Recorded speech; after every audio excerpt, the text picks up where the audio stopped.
Hello and welcome to Holistic Circle Podcast, Spiritual Conversation. My name is Philipp Kobald. We are reaching out to people who are passionate about spreading light, love, and joy.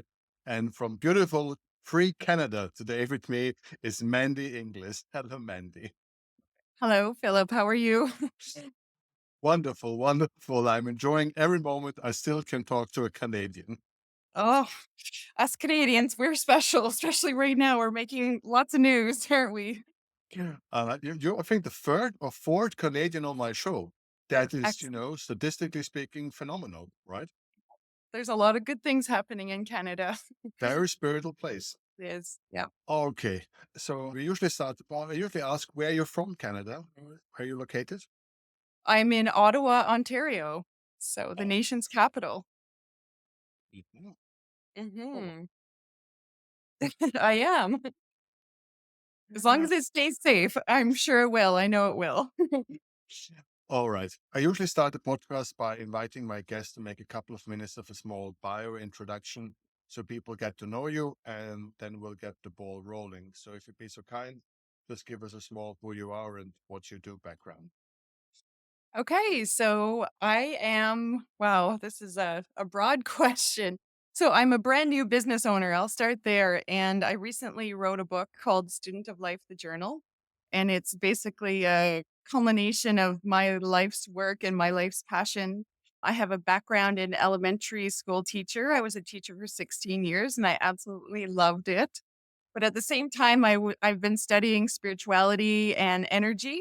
And that is definitely, I would say, one of my biggest passions. And I want to bring this information to the world as a new business owner and as a brand new author. I think it's really valuable information. Myself, personally, I have a very varied past, I guess you could call it. Been through a lot of hardship as an individual. And all of the tools that I've written in this book have helped me personally. That's why I believe in them so wholeheartedly. And I just, like I said, I want to bring this to the world because I feel like personal empowerment is a very critical aspect that we're missing. A lot of us are kind of suffering in victimhood and wondering what we can do to make our lives better. So the work I do brings it all inside. And then, so the realization is if you want your outside world to be better, you have to start from within. So that's basically the foundation of my work. Like I said, I'm a brand new business owner. I just launched my book in December. So all of this is very new to me. I'm very excited. I have lots of involvement myself planned. I'm working on developing a course right now that's related to my book. So anybody around the world will have access to that. And it will combine a lot of the theories from my book in addition to some body work like fascia work and things like that because I believe in the complete connection body, mind and soul. We have to do it all to take care of it all in order to rise and for everybody to be more of a conscious human. So that's it in a nutshell. It's wonderful, and of course, it's so beautiful to see something exciting starting up, being full of hopes, and when I have more than 30 years on my back, it's a different kind of like. But I always love to very much and more again love to talk to people who are just starting, and it reminds all of us why we maybe started in the first place or why we want to start, and it's anyway like a cycle where we are in this path. I really always love and always seeking to have educators on my podcast, which maybe not everybody understands. It's like, oh, spirituality, why he's constantly talking to educators. Well, it's simple because I believe that there is no spirituality without learning, or if it's learning about oneself, or learning about techniques, or learning about this. And people always think, well, I just learn. But actually, there's a science behind learning, and there's knowledge behind learning, and there's a mindset behind learning. I always think if we become better learners, right, then we will Yeah. also progress better in a certain sense. We want to say a couple of things about better learning. Yeah, I really, really love that. And I feel like I'm in a great position because I've got such a wonderful teaching background, and this certainly helps me deliver this information to people. And it's not just, I think one of the problems right now with a lot of us is we have access to a lot of information, but how do we integrate it? How do we embody it? How do we bring it into ourselves? So that's the piece that's missing. And I feel like I'm really privileged to be able to have access to, the spiritual side and the formal education side. So my book, for example, integrates a lot of the teaching and learning strategies that I use every day as a classroom teacher. So it's And, it's really helpful. and I think a lot of people are I had a bit of a couple of nice conversation with my daycare. When my daughter went into daycare. They were laughing. I have to say it. They were laughing their ass off, which is I can say that because the women who were running the daycare, they say we literally know everything about what's happening in any house, any family, because those small kids have no filter, right? It just they just say they blub out without whatever they see, whatever they thought they heard or might have heard, or whatever they've seen. It's just next day coming into daycare and just blubbing it out, and they are laughing tears at the daycare center. Things that they know what mama and papa did home. It is so that's the number one thing. But then, especially the kids that you've been working with the kids who are starting, I I always thought you see such a raw characters. You have such different kids in the class still. Yeah. Later it becomes differently, right? High school and so forth. We're getting a bit more uniform, but you have raw personality. Would you like a little bit to talk about raw personalities, what you've seen and how they differently absorb information? Because that's the key, right? Yeah, and I love that. I think as we age, we become more conditioned and we become more inhibited. Did I say that right? Yeah. Or less inhibited? More inhibited. We don't want to we close down is what I'm trying to say. We close up, and when we're young and the world is just ours, the kids speak so openly and so freely, and that is can be a lot of fun. I taught mostly grades 6 to 8, so I was kind of in the middle with development. It was a very tough age, I tell you. Yes, it was. Your face shows it all too. But I really loved working with kids and This is the last age where you think you can teach them something. Once they're in puberty, you know they're gone. It is a fact. But this is I where you know. still have the illusion of possibility. Yes. And honestly, I really took advantage of that. I really did because I felt like, yes, they're kind of teetering. They're starting to know a lot more. They're starting to have opinions and personalities and everything, but they're still so innocent. So I was still able to tap into that. And, in terms of my teaching philosophy, I really worked with bringing out their identity and their passions because I, I see education in a formal sense and an institutional sense as like it conditions us to out of being ourselves. But I was always really conscientious and aware that I didn't want kids to lose the idea of who they were. So I made sure to spend every single day on passion projects, for example, which the kids would thrive with that, and a lot of journaling. But it wasn't something that, like, I had to really work hard to force it on them. It was like I integrated it in a sense where they were excited to write because they would learn about themselves. They would learn to articulate an opinion and express themselves through their writing. And then not only did I just have them write, but part of that was we would discuss and have these amazing discussions. But giving them a time to write first was like they could really hone in on really what they felt about whatever topic it was that we were working on. So it was really transformative to see them do that work. It was all, I in my book When too, when you I would you sorry, when you have this raw material in front of you, those like raw kids, raw personalities, and then you go and have some takeaway coffee. Are you sometimes kind of sad looking those little zombies with their phone walking, being totally uniform, being so bloody individual and like everyone is the same. Did you feel this break? Honestly, I could see it change over time. So in my 16 years as an educator, I saw kids, they did have more freedom and they did have more innocence. And as time went on, it was like the connection to this social media, et cetera, became more and more. So I would find that certain behaviors that I wouldn't see until grade 8 were happening a lot sooner.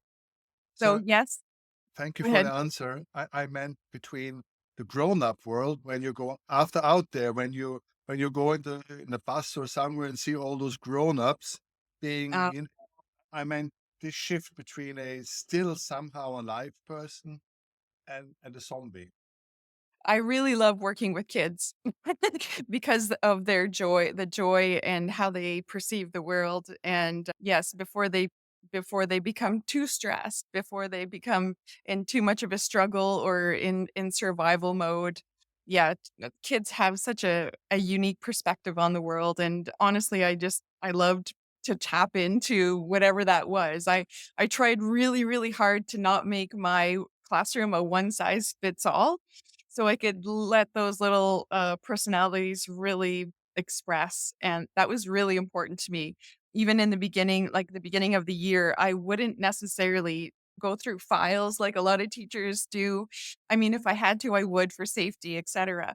But I wanted to see the student in my room, and make opinions based on what I see every day, not what other people say, not what happened, years ago. Everybody's a new person every single day, and that's how I wanted to treat them. So that's I'm with you. I don't like to use the word spirituality. I always much rather use the word curiosity oh, I to love dis that. to describe the phenomena, right? Mhm. To I love stay, them. yeah. And so basically, if you could develop a program to re-kit us, to to reprogram us, to make us stare in wonder, you would most probably be Buddha part two, right? Absolutely. It's so interesting. I just had this conversation the other day about, that we are actually, even as adults, we are all still children. And we're not allowed to be joyful. We're not allowed to be silly and weird and and stupid. I mean, yes, we can be those things, but we're criticized and then we want to hide again. But I really believe strongly that we're even as adults, we're all just kids.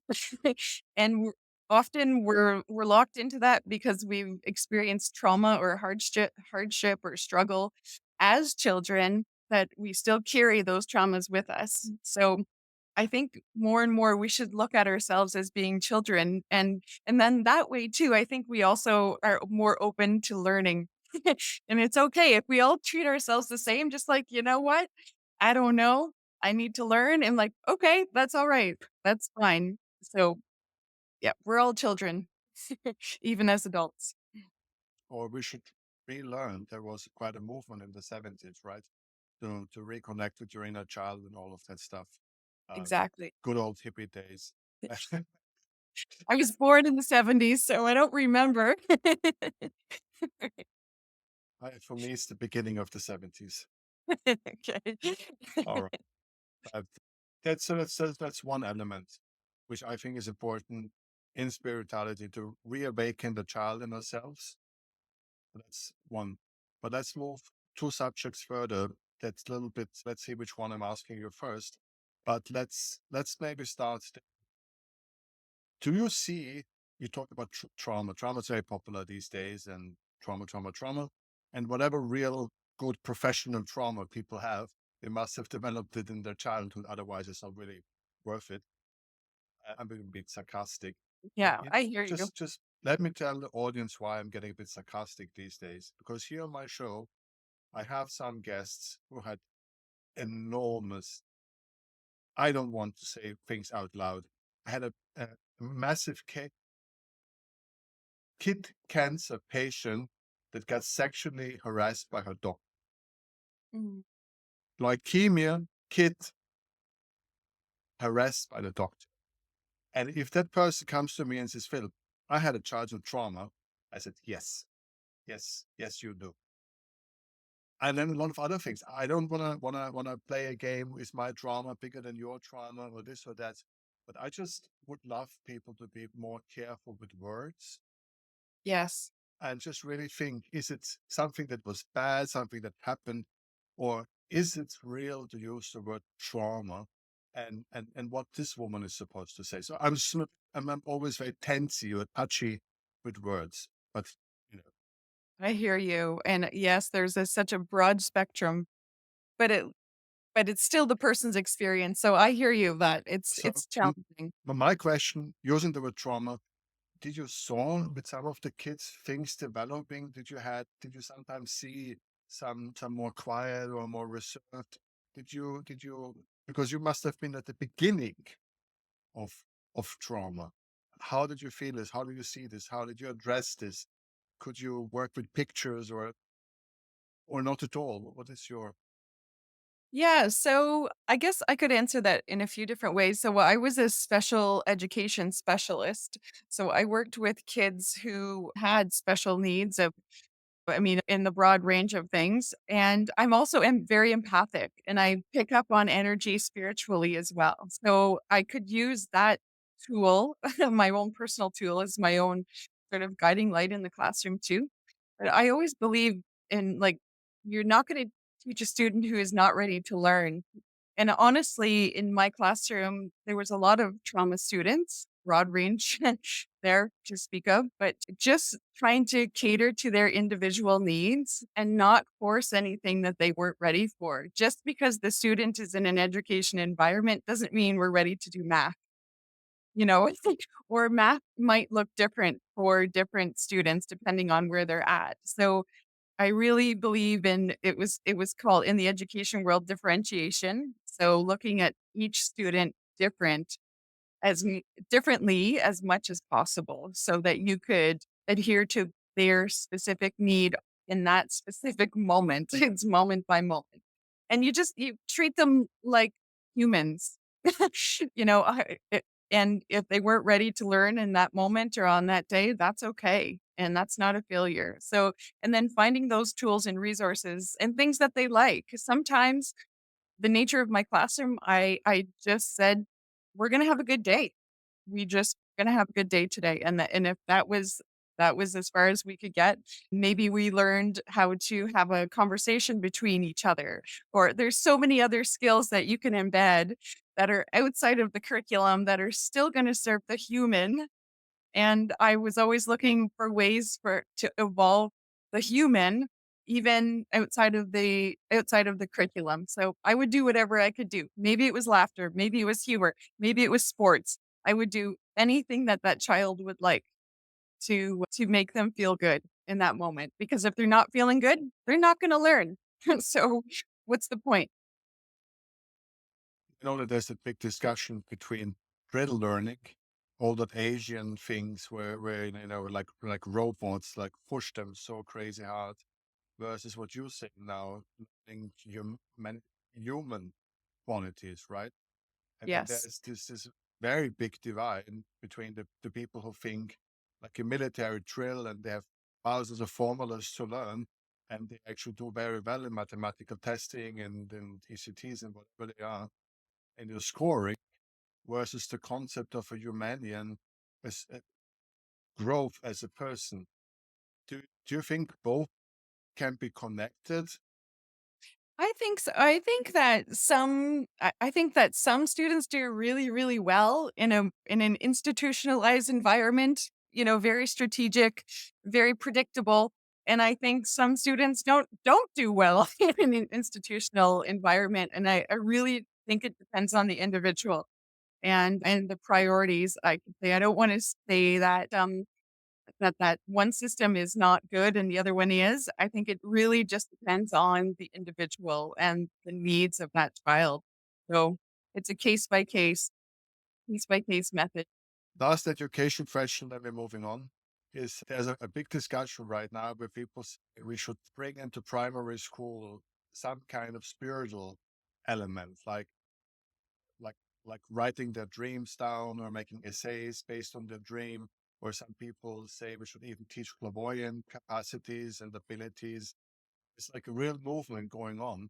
And I always wondered, you as a practical teacher with experience, what do you think? Should there be one subject, spirituality or clairvoyance, or should that be part of the curriculum? 100% yes. I think I think we're evolving as humans. I think the way I see it too is I don't think they wanted us in the past to have be connected to ourselves. I think they wanted us to be more robotic. So it was okay that we were just in school because the next thing we're going to do is go to the workforce and then be robotic there. But I think moving forward in the future, we're looking for a different style of life, a different style of work. And I think absolutely yes, we need to teach spirituality or even energy work in the schools. I was doing meditation with my students every single day, and most of them really loved it.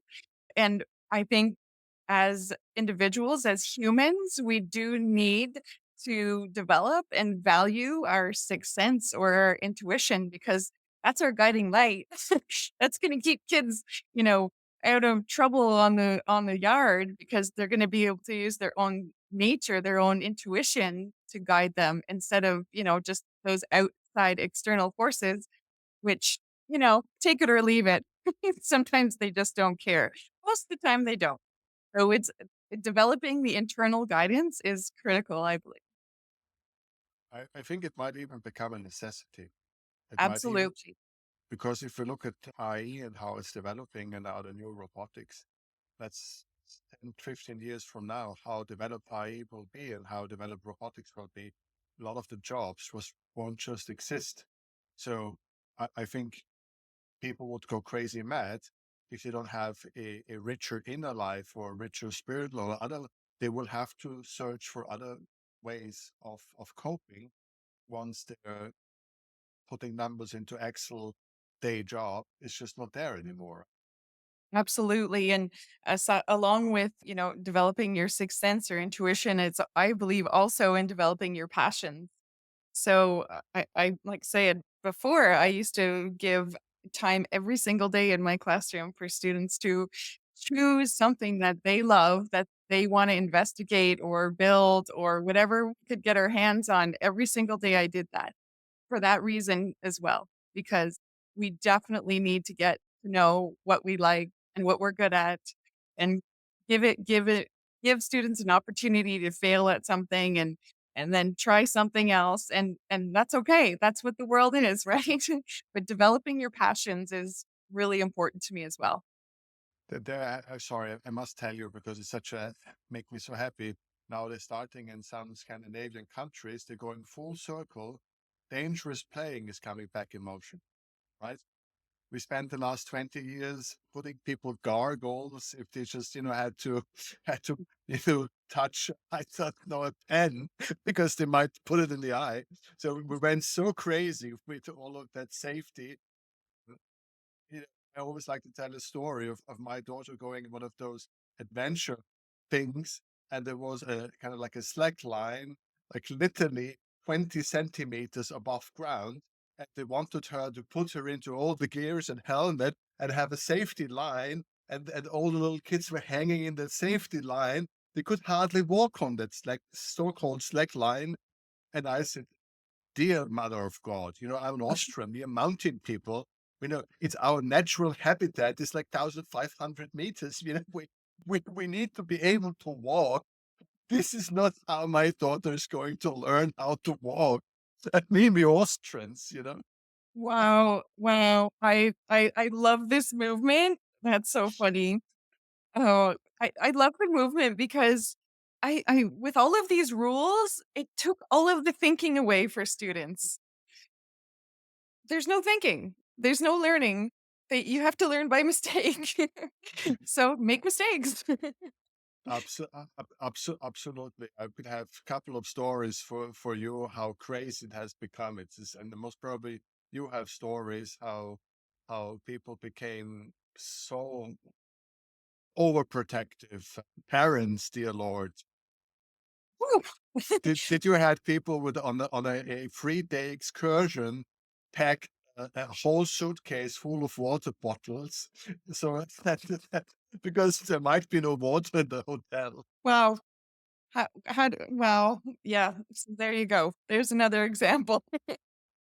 Yeah. So in my world And too, yeah, we used and by to the way, I say think sorry to say, I think it's unbelievably dangerous to put kids permanently in a safe environment.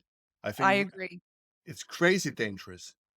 I love that you're saying that because when they get older, they're not gonna know how to do anything because they've never been given the experience, and actually one of the things that well, 2 things, I used to believe well, I still believe in natural consequences, and if I could embed that into the school day without myself getting into trouble by not following the rules, natural consequences are a beautiful way to learn, and often I would even tell parents, during parent-teacher interviews or other meetings or whatever, don't rob your child of a lesson because when they learn it now when they're little, it's not as big when they learn it as an adult. They're not going to lose a job or a relationship or whatever. They've already learned that lesson as a child when it wasn't as important. So never take the lesson away from kids, but I love what you said there. It's critical that we give them opportunities to fail, to make mistakes, to even get hurt as much as we don't want that to happen. 30 centimeters, I take my chances. Yes, I think she's okay. I think it's okay. And Isn't that and rid Yeah, And by the way, I'm also super sensitive to the that we are so, a little bit fighting, especially in those downgrades when little boys will push each other and so forth, that people get that this is getting such a consequences and problematic. I think this is very dangerous if you can't express your emotions and your anger in that early stage. Then, when it comes up later, it usually gets very uncontrolled. And I think that's why we're seeing increased heavy violence because people never learned how to express these emotions. But never mind. and in fact, they were suppressed, right? They were told to keep it in or to control it instead of given a place for it to be released safely somewhere. So, yeah, and if that repression builds up, that doesn't feel very good. We know what that feels like. It's a lot of stress. A lot of stress in the mind, in the body, everywhere. So now that people really know a lot more about your background, a lot about your thinking, maybe now we can look forward and not backward and look at your book and what is this book about? What are the chapters? And just give us now some ideas. Let's now we know who you are.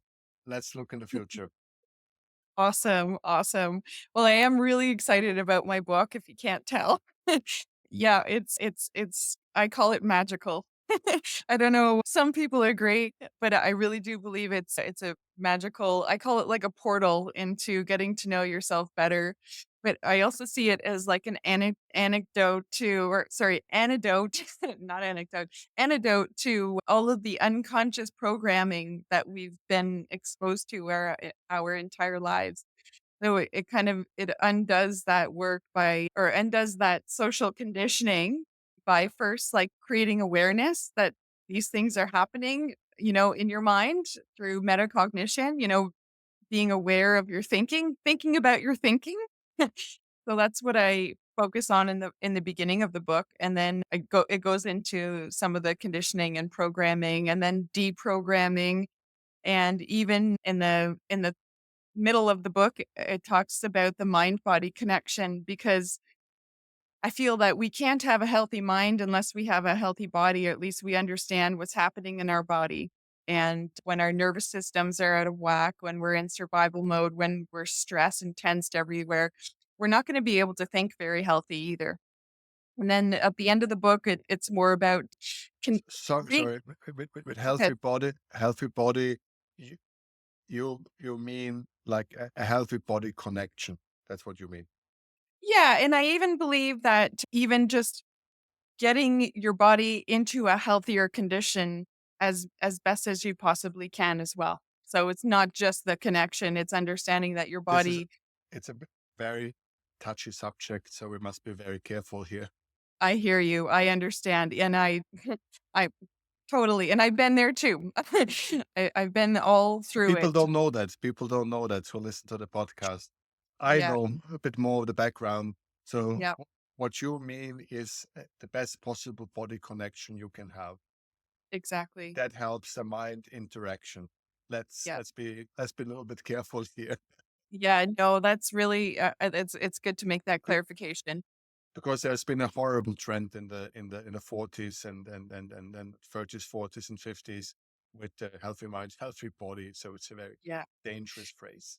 Well, exactly, and I think even right now our conditioning is it's based on aesthetics of your body. It's how your body looks. Where I believe that's garbage. That's got to go.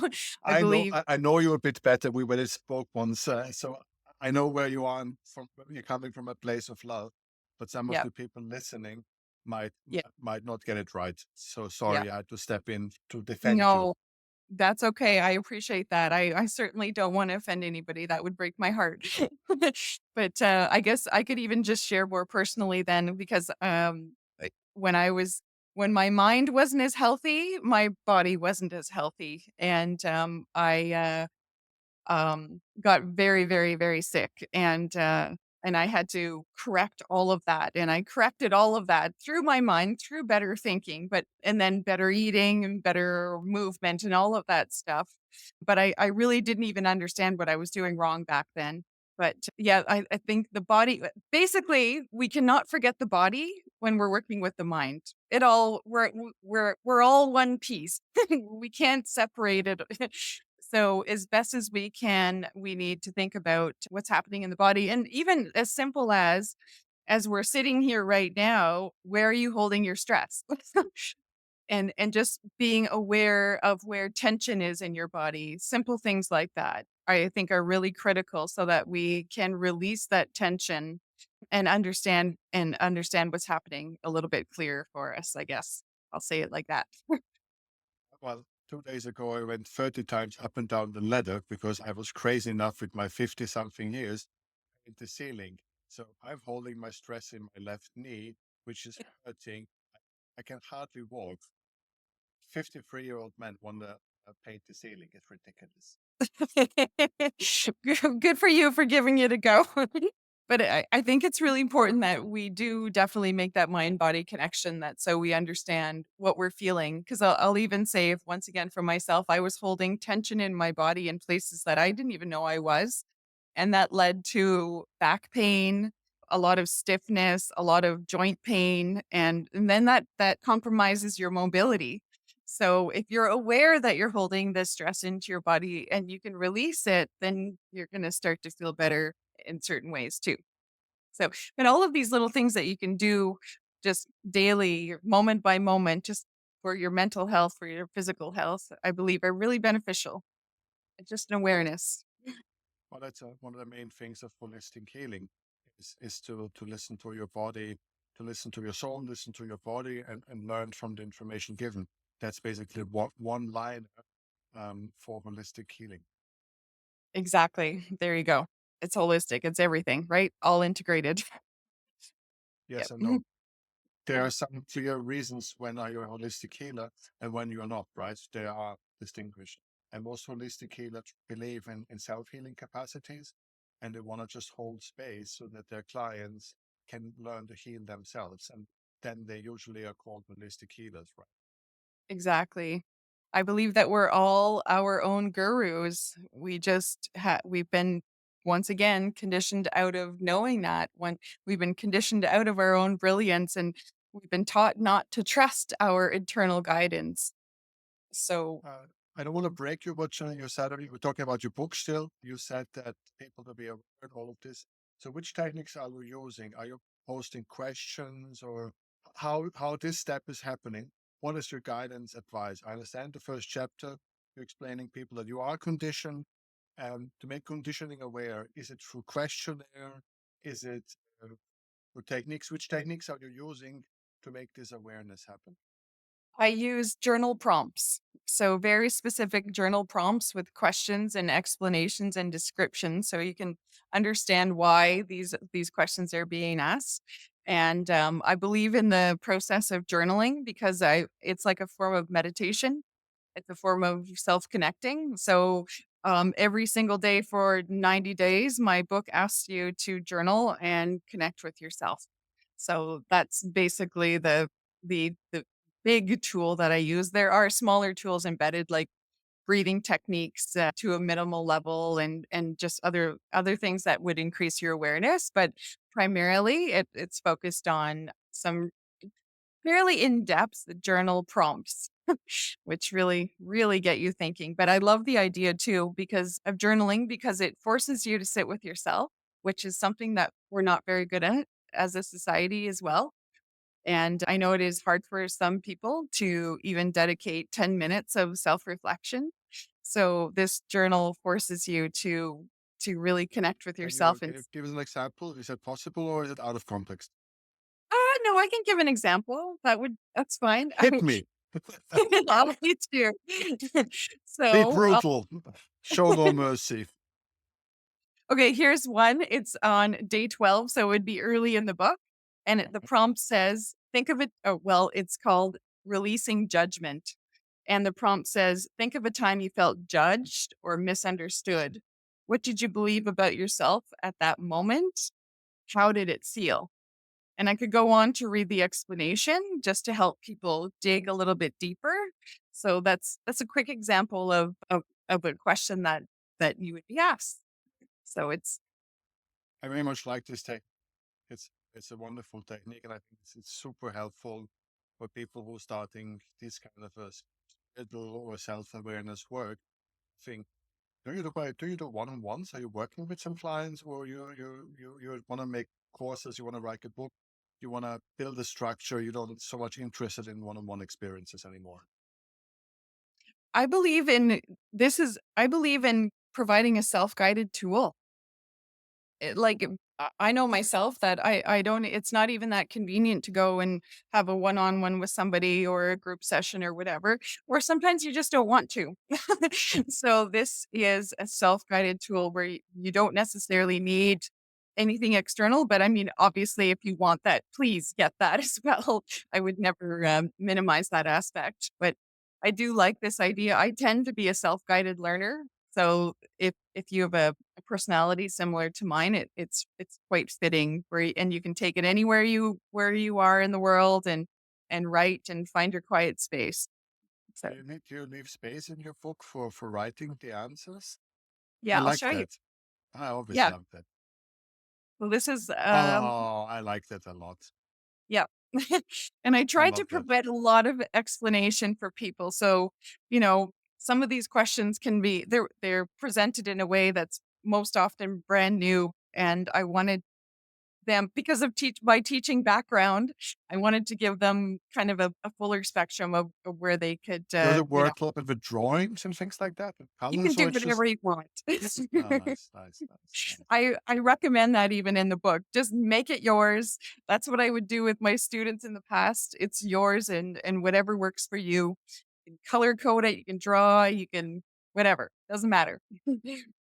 Yeah, I love it. I love that there's space and you can really intend. It's so nice because people have forgotten the old quality of writing a diary, right? exactly. Exactly. So it's a little bit old school in that sense, but I believe in the sort of kinesthetic aspect of writing. I think, like I say, it also feels meditative. It's an activity, so you're not just thinking, you're actually doing something. So I believe that's really helpful It's as well. absolutely lovely. So now we looked at ourselves a little bit. We went to this questionnaire and so forth. So the next step is a healing process. Can you a little bit take us through that? The next step of the book, sorry? Yeah. Yeah. So I would in the so as you get near through the program, near the end of the book, it has you reflect on abundance and just changing your mindset about thinking more freely instead of the container that you were given before. Like, how do you think for yourself and how do you go in the direction of who you are instead of what you learned in the past? So it's moving in the direction of cultivating your own self I don't know what I cultivating you to a, you know, the foundation of you to a greater degree, I guess, say it that way. So, And you're planning now. All right, so you wrote the book. You're going now, I guess, full promotion. You're gonna make like 3 podcasts every day and stuff like that. So, and social media.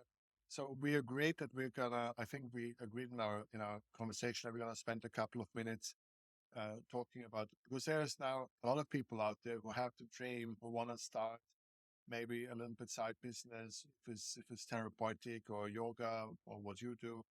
So I think it's a great opportunity for someone who's just starting up their own business, as you say, to take people on board. What are you thinking? What are your tools? What are your hopes for? What are you, you know? Let's talk a bit about how to set up a self-sustained spirited business. yeah, that's a great question. That was something that certainly kind of maybe held me back for a while. So I was it was in my teaching career and still and learning about spirituality, learning about energy, knowing that I had something like this book in me, but at the time I didn't know what it was. Knowing also that I wanted to have my own business and become a little bit less tied to an institution.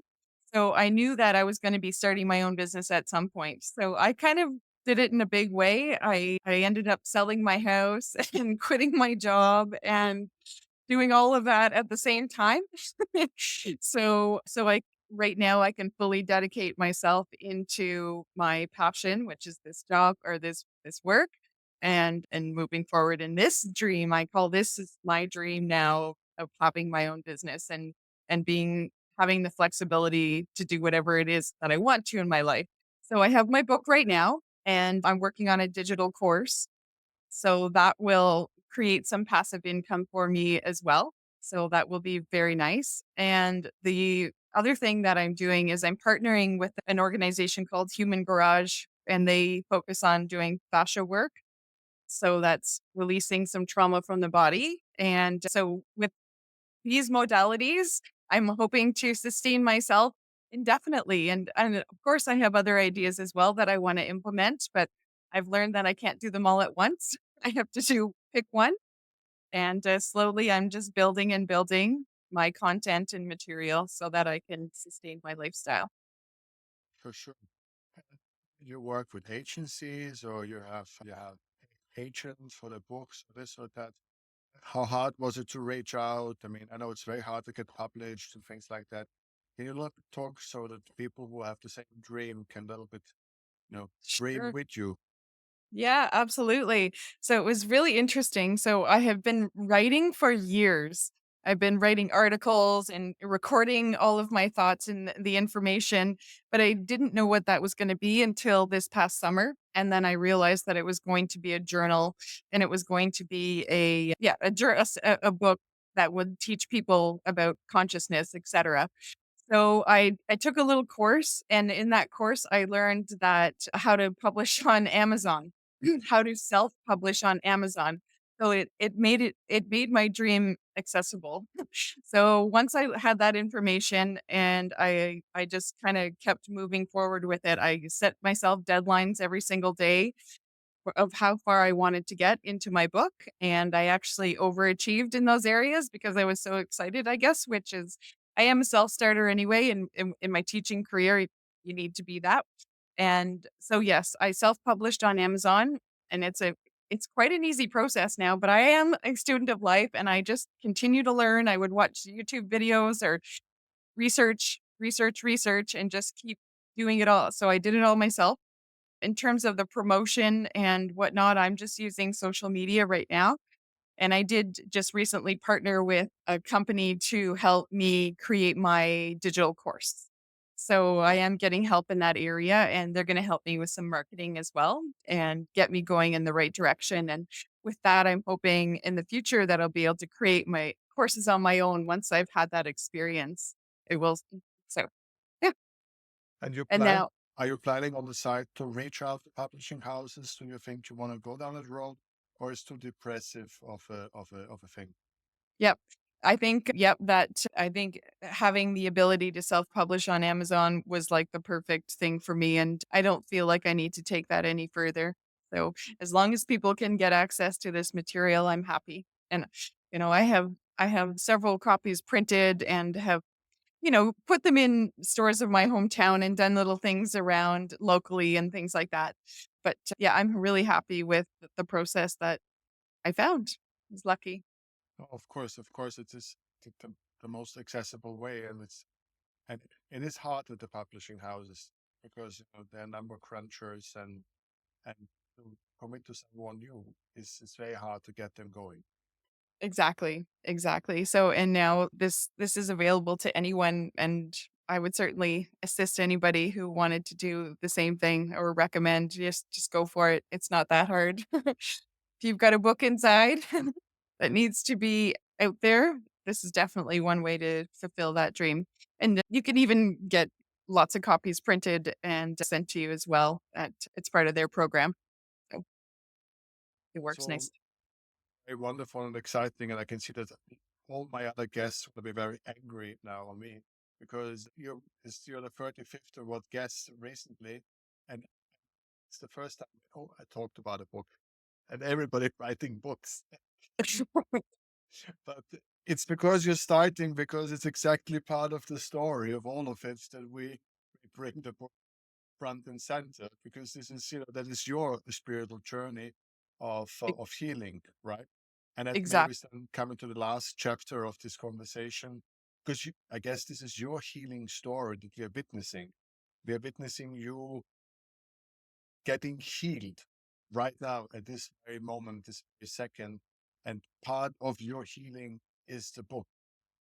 100%. Absolutely. Part of my even having my business is my healing. It's my evolution. It's my growth as well. So I believe in all of these processes that expand you in any capacity that you want to be expanded. So yes, really, really important. I'm a very, very shy individual. I'm not sure if that comes across in this podcast, but I have always had a huge fear of being seen, and I know that in this process of me having a book and a business, I have to get over that. So this is me evolving as well. And I had those feelings and thoughts because of, things that I had experienced as growing up as a child. So moving through that. We should meditate together. Maybe we can make some transition, because I'm one of those horrible people. Once they're on stage, they have to physically be removed from stage. And I, this is my natural habitat. It's in front of thousands or a million people. This is when I'm happy. It's my Yes, I happy need place. I need some of that. And I I'm getting always, yeah, and I always believe everything I say is so bloody smart, and everything I do is so bloody genius. This is horrible. And I honestly look in the mirror like, you are so bloody amazing. It's pathetic. I love it. That's beautiful. I'm gonna borrow some of that power. It's great. I don't know. I'm not sure. I think some sense of would I have not been bad in my life. Well, we need you to be doing this and getting this material out there, so we I need will it. do my best. Y All right. Thank you, Mandy. This was so refreshing, so strong. First of all, we're witnessing you live healing, and that's a privilege. And I think for a lot of people who wanted always to know, how does healing look like? Well, now they had a view, and to start something, to be brave. So many people have knotted in to start a business, to sell the house and go all in and do all of it, and shouting out to the universe and hoping the universe will respond. Yes. It was a Yes. privilege, this podcast, and I think we will inspire a lot of people to be more brave and do something. I love that. I I love that. I've really surprised myself in lots of areas of my life, including even just going to university the first time and becoming a teacher. So I continue to evolve. So thank you for saying that. Well, and I quote you, let's all be children again. And with this, Mandy, I thank you so very much for your time, and I hope to see you soon. I appreciate being here. Thank you so much, Philip.